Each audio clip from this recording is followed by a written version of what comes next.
So welcome to the video. Today is meal prep day. I meal prep almost every single week, and so I'm going to take you guys through what kind of a typical meal prep looks like for me. But yeah, you guys are gonna come with me and it's gonna be super fun. So the first thing that we're going to meal prep are these low sugar strawberry chocolate chip muffins and these turkey egg and cheese breakfast bites. I'm going to start by adding 2 cups of the carb conscious Kodiak pancake mix, 1 1/4 cup of Fairlife milk, 1/4 cup of unsweetened applesauce, 1/4 cup of olive oil, 1/4 cup of honey, half a teaspoon of vanilla extract, and mix the batter together until smooth and combined.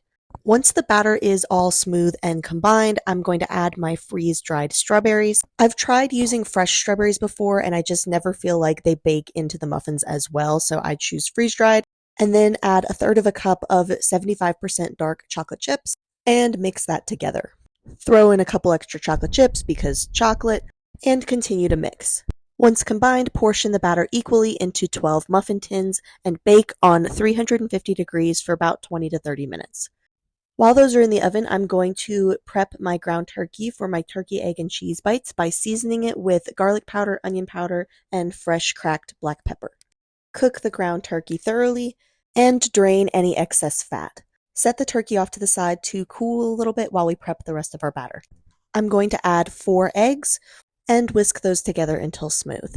Then we're going to add 1 cup of carb-conscious Kodiak pancake mix and whisk together until I have a nice batter for my base. Then I'm going to add in my drained 1 pound of ground turkey and 1 cup of low-fat shredded cheese. Stir with a spatula until combined evenly and divide the mixture equally into 12 muffins. Bake at 350 degrees for about 15 to 20 minutes. After taking the bites out of the oven, be sure to let them cool thoroughly before storing them in the fridge. The strawberry chocolate chip muffins can be cooled and stored at room temperature.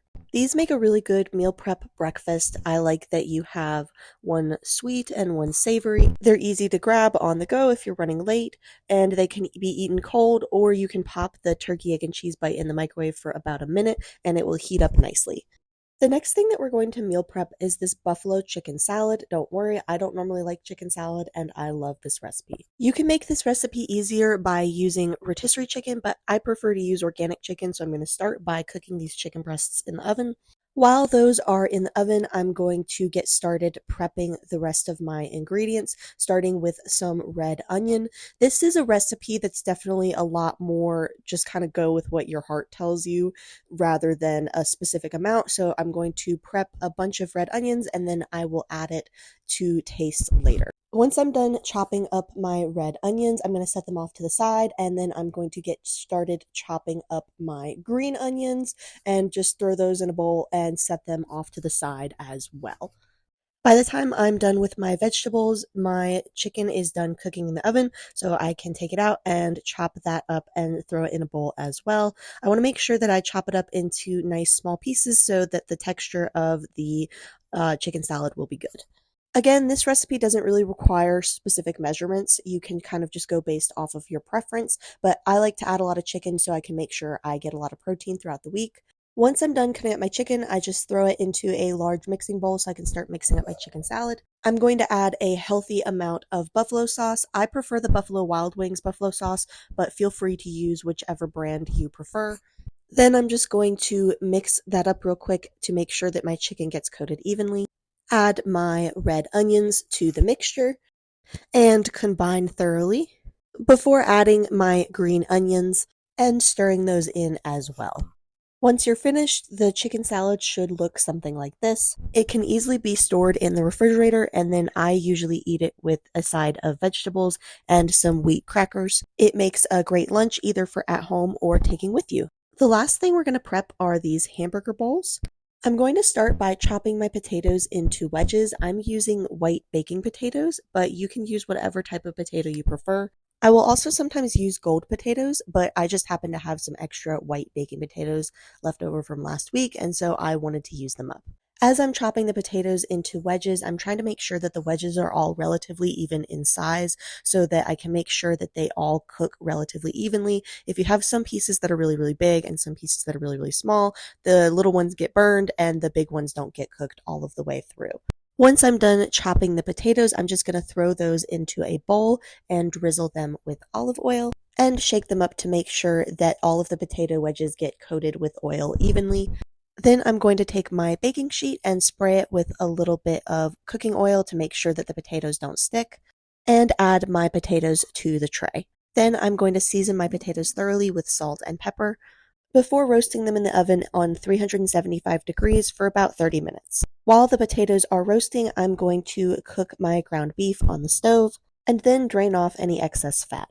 By now, my potatoes are done cooking. I did flip them over halfway through so that they would cook evenly and they look delicious. I'm now going to finish prepping my vegetables for the burger bowls, starting with some tomatoes. My preference for my cold vegetables is lettuce, tomato, and pickles, but feel free to use whatever vegetables you think would taste good on a burger. Once I'm done cutting up my tomatoes, I'm going to set those off to the side and clean my cutting board real quick before I start chopping my onions for my sauteed onions. I'm using sweet onions because that's my preferred onion, but you can use whatever type of onions you happen to have on hand or that you like on your burgers. Keep in mind the onions will shrink in size a little bit when you saute them, so you may want to cut up a little bit more onion than you think you're going to need, especially if you're like me and you like a lot of onion. Once I'm done chopping, I'm just going to throw those into a pan with a little bit of oil and saute them until they start to turn this nice golden brown color.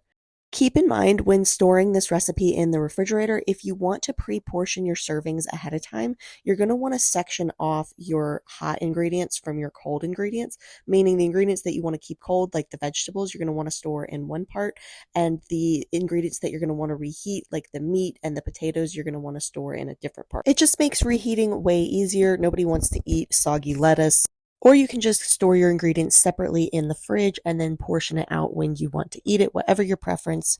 This is what the burger bowl looks like all put together. I usually will take my potatoes, meat, cheese, and sauteed onions and put them in a bowl and heat them up in the microwave before adding my veggies in. I also like to add a little bit of A1 sauce just for some extra flavor, so here's what it looks like with that. And that's my meal prep for the week. I hope you enjoyed this video, and thanks for watching. Subscribe!